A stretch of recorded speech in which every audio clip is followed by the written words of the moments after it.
कर रहे हैं उससे लोग प्रभावित हैं।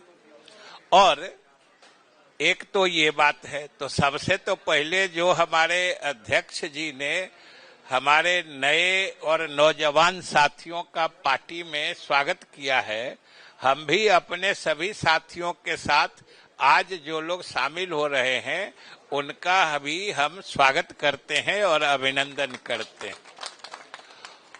और हमारी सरकार और हमारा जो नेतृत्व है, जिसके कार्यों की परिणति आप देख रहे हैं कि लोग सीधे तौर पर खींचे चले आ रहे हैं, ये दूसरी तरफ भी अगर आप देखिएगा तो बेचैनी साफ झलकती है। आप अभी कल ही देखे होइएगा कि राजद का एक धरना कार्यक्रम हुआ, और धरना कार्यक्रम क्या था आप सब लोग जानते हैं कि जो जातीय गणना हुई उसमें जो आंकड़े आए और उसके आधार पर जो पिछड़े, अति पिछड़े और दलित समाज के लोगों के लिए बिहार सरकार ने नीतीश कुमार के नेतृत्व में आरक्षण की सीमा बढ़ाई, जो आंकड़े प्राप्त हुए जातीय गणना से उसके आधार पर, तो वो सरकार ने यहां लागू भी कर दिया, उससे लोगों को लाभ भी मिलने लगा। लेकिन जिन लोगों को ये चीज पसंद नहीं आ रही थी तो उन लोगों ने कोर्ट में इसके विरुद्ध याचिका दी और कोर्ट ने उस कानून को निरस्त कर दिया, और कोर्ट ने निरस्त किया है। और कोर्ट ने निरस्त किया, इसका अर्थ होता है कि वह कानून ही रद्द हो गया। आज के मतलब तारीख में या आज के समय में वो कानून रद्द किया जा चुका है। लेकिन सरकार, चूंकि सरकार ने ईमानदारी से ये बढ़ी हुई आरक्षण सीमा लागू की थी, इसलिए सरकार ने तत्काल उसी वक्त जो कानूनी विकल्प उपलब्ध थे उसके हिसाब से उच्चतम न्यायालय में उच्च न्यायालय के फैसले के विरुद्ध अपील दायर कर दिया है। और हम लोगों के सरकार का ये स्पष्ट ये सोच है, हम लोगों का मानना है कि गरीबों को ये बढ़ा हुआ जो आरक्षण सीमा है उसके हिसाब से उनको लाभ मिलना चाहिए, नहीं तो उन लोगों के साथ संपूर्णता में न्याय नहीं हो पाएगा। और ये तो दुनिया जानती है, पूरा देश जानता है, बिहार के सभी लोग जानते हैं कि जातीय गणना किसने कराई है। तो आज यह कहने का कोई जोड़ करे कि हमने कराई है, हमने कराई है मतलब जातीय गणना का फैसला कौन लेता है, कौन कराता है, तो ये तो बिहार के लोग नहीं समझते हैं क्या।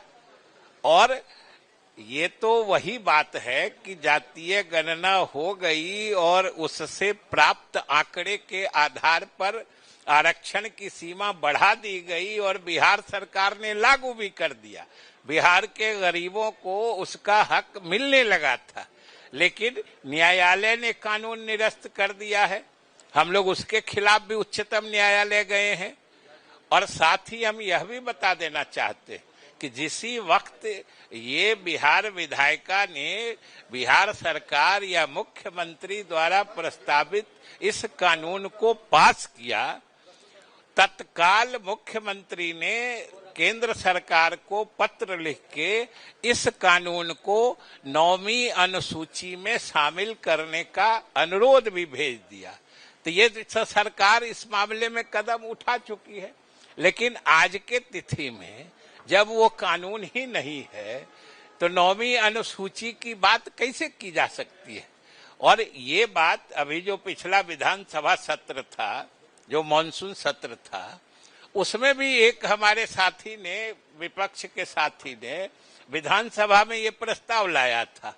तो हमने कहा था, विधानसभा में कहा था, लेकिन हमको आश्चर्य है कि आज भी जो अगर मांग करते हैं कि इस कानून को 9वीं अनुसूची में डाला जाए, तो किस कानून को डाला जाएगा?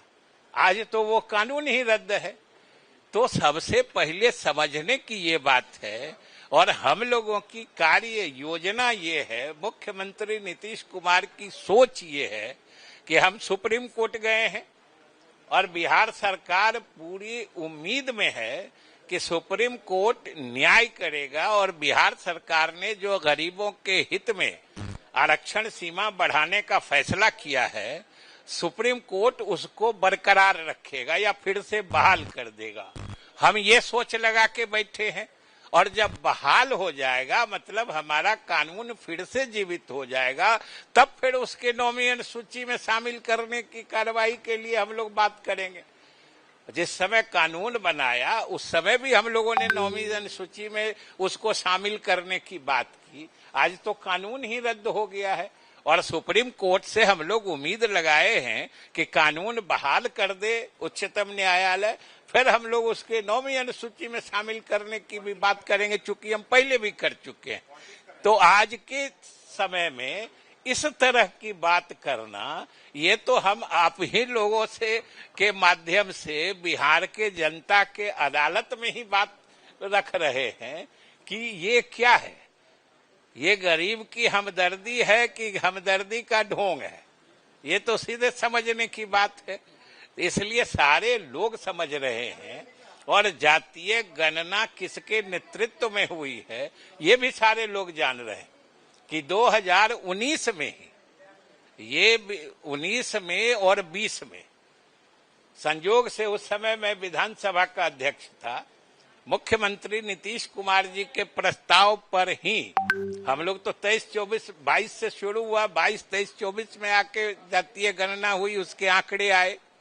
लेकिन 19 और 20 में विधानसभा में चूंकि आसन पर हम ही थे, मुख्यमंत्री के प्रस्ताव पर बिहार के विधानसभा ने सर्वसम्मत, यानी सभी दलों के विधायकों ने उसको अपना समर्थन दिया था कि जातीय जनगणना होनी चाहिए और जातीय गणना बिहार में हो।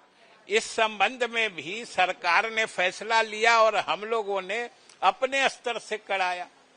ये बात सही है कि हम लोगों के मुख्यमंत्री नीतीश कुमार के पहल, सोच और इस निर्णय पर सभी दल सहमत हुए। इसमें हम कोई छिपाना नहीं चाहते, सब दल तो सिर्फ सहमत थे। ये सोच और गरीबों को हक दिलाने की बात की शुरुआत, पहल और निर्णय ये सिर्फ और सिर्फ नीतीश कुमार का था। इसमें सब लोगों ने साथ दिया है, तो इससे कोई इनकार नहीं करता कि सबने विधानसभा में इसमें समर्थन दिया था, किसी ने विरोध नहीं किया था। लेकिन सोच तो नीतीश कुमार की थी, ये एक परिकल्पना तो नीतीश कुमार की थी। ये भी सब लोगों को खुले दिल और दिमाग से स्वीकार करना चाहिए। हम यही चाहते हैं, और आप लोग भी इस बात से अवगत हैं कि मैं कोई दिखावटी या काल्पनिक या सत्य से परे कोई बात मैं नहीं कर रहा हूं। ये सब आप लोग समझ रहे हैं। तो हमारा यही आपसे निवेदन है कि ये जो मुख्यमंत्री ने बढ़ा हुआ आरक्षण सीमा लागू कर दिया, अब सब लोगों को लग रहा है कि अब इस श्रेय लेने में हम कैसे घुस जाए। तो भाई जनता तो सब कुछ देख समझ चुकी है ना। ये इस तरह से उनका अकारण जबरदस्ती श्रेय लेने का प्रयास सफल नहीं होने वाला है, ये उनको समझना चाहिए। एक आदमी एक सेना की तरफ से क्या स्वर्ण सेना की तरफ से राजधानी पटना में बैनर पोस्टर लगाए गए हैं क्या कि अशोक चौधरी पर कार्रवाई होना चाहिए। अरे हम कोई सेना को नहीं जानते हैं, हम लोग सेना उना से कहाँ मतलब है। सेना तो देश की सेना होती है, बाकी सेना को आप इतना तरजीह काहे देते हैं। अरे हम कह लें कि हमारी कोई अपनी सेना हो गई तो सेना होती है, सेना सिर्फ देश की होती है। चलिए एक आदमी बोलिए ना। यादव ने कहा है कि जिस तरह तरह से जाति गणना हमने यहाँ करवाई उसी तरह से उन्होंने पहले तो ये समझ लीजिए ना, आप क्या सोचते हैं कि ये जातीय गणना किसने कराई? नहीं, फिर अगर कोई बोले, अगर कोई दूसरा आदमी बोलते हैं जो जातीय गणना हमने कराई, तो ये तो आपके सोचने पर निर्भर करता है ना। जो आप उनसे क्यों नहीं पूछते हैं जो आप क्या थे, किस हैसियत में आपने ये फैसला किया था? फैसला तो मुख्यमंत्री लेता है, बाकी लोग तो साथ देते हैं। एक सवाल ये चलिए सवाल ये है और बीजेपी से बोलिए, एक एक करके बोलिए ना भाई, सवाल ये है सर कि जिस तरह से बोलिए। प्रसाद यादव ने एक ट्वीट पर ये कहा है, हैं? लालू प्रसाद यादव ने एक ट्वीट पे कहा है कि आरएसएस और बीजेपी से कान पकड़वा के ही करवाएंगे आरक्षण वाला।